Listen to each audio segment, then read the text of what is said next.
tell me what you learned about how to listen.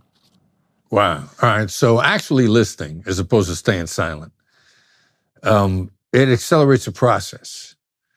And you need a set of tools to keep you on track, to dig into the information without the other side feeling interrogated. And that was really what I learned way back when on the hotline. I get there first day, we get into the training.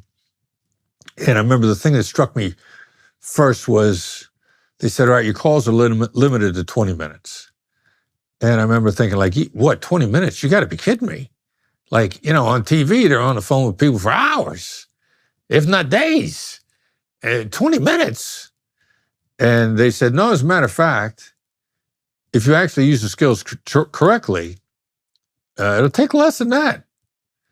And so you get taught a set of listening skills on how to dial in and the clues of what to listen for, and then how to get the person interacting with you without making them feel interrogated.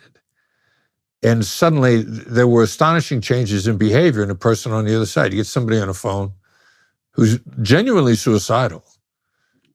And 15, 17, 18 minutes later, they're in a good place and they're ready to go back and take on the world based on the experience. So, and then I started learning some of the science after it, science, pseudoscientists. I'm a layman, I'm not a scientist. But in our capacity to hear words exceeds the amount of information we can keep in our head. But the amount of information in your tone of voice is going to tell me more than the words are. So how I learned to listen was the words are the starting point, but the tone of voice and the body language and what's the alignment. And then if there's a shift in the alignment in that moment, to look for it and then anticipate. I know now that you as a human being, you in general terms, the negativity is going to cloud your thinking more than anything else. So I'm listening for those negatives.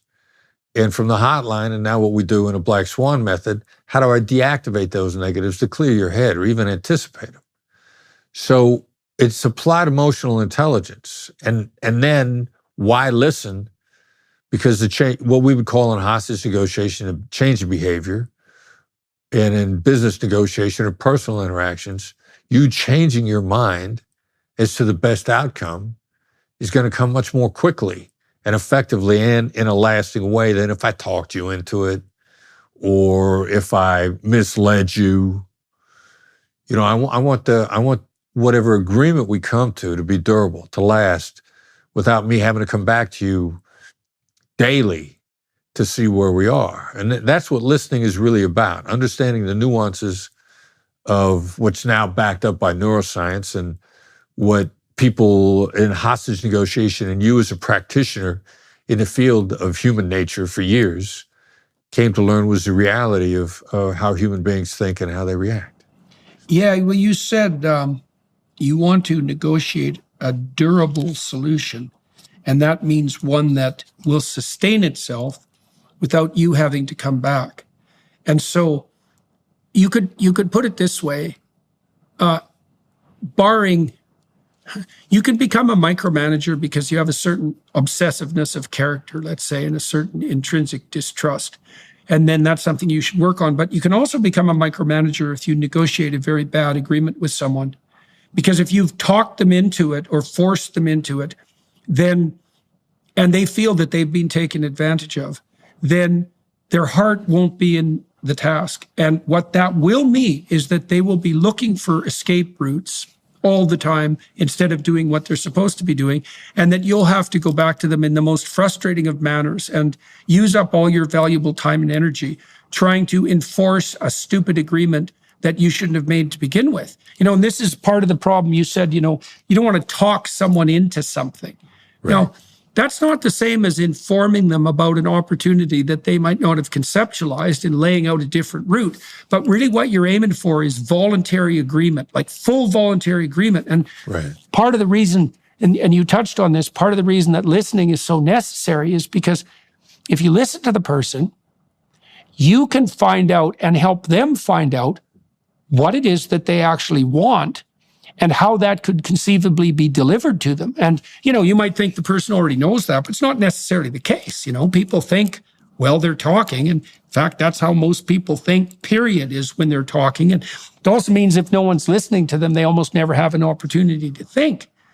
You could imagine, like, even if you're running a restaurant, I shouldn't say even, it's very difficult to run a restaurant. If you're running a restaurant, you're hiring a dishwasher. One of the things you're going to be concerned about is whether that kid is going to show up to work, because absenteeism in entry-level jobs like dishwashing is rife, and the probability that the guy won't show up is pretty high, and so that drives restaurateurs mad. And so what you want to find out from the dishwasher, at least in principle, is how can we get you here 15 minutes early every day? It's got to be a serious question. It's like, I want you to think about this for a minute. You're 15, let's say, you got your entry-level dishwasher job. It's like, under what conditions would you be pleased enough to come to this workplace so that you actually come? And what impediments can you imagine that might arise? And how can we set the situation up so that that probability is decreased? And that is all. You want to know from the kid what he thinks might sideline him so that you can circumvent it if possible. And obviously the same thing applies as you scale up the sophistication of the negotiations. How can we make this work? That's a good guideline for a successful negotiation, not how can I come out of this ahead? That's such a stupid way of looking at a situation because it's so temporary, right? If I screw you over while we're talking because I'm better at verbally manipulating you and I think you won't take that out on me opportunity by opportunity as we move forward into the future, I'm an absolute bloody damn fool. Exactly. Yeah. You're going to take it out on me. You're going to look for outs, or even when problems arise, you're just going to keep silent. You're like, you know what? I know people will hurt you by doing nothing, and you don't want that to happen either. The black swan technique that you referred to, tell me about that. Well, it's a collection of the emotional intelligence skills that started with hostage negotiation. There were 8 FBI hostage negotiation skills. And I came out thinking like, there's some adaptability here. After I went through the Kennedy School, I was lucky enough, I got into Harvard Law School's negotiation course as a student when I was an FBI agent. And I worked with some brilliant people there, Sheila Heen, Doug Stone, Bob Mnookin, Bob Bordone, brilliant people. And I just did my hostage negotiation thing when I was going through the course. And they said to me, you're doing the same thing we are. The stakes are different, but the dynamics are the same. So I thought, all right, so I'll use these. FBI called them active listening skills. Harvard called them active listening skills. We had made them very definable, very practical, very usable. Because when you're teaching skills to cops, if it's not usable and practical and clear, like you get booed off the stage fast. They want practical stuff. And when Harvard really gave me the green light, like this stuff works, I started teaching at Georgetown afterwards. My son Brandon was a critical part of the development of those skills.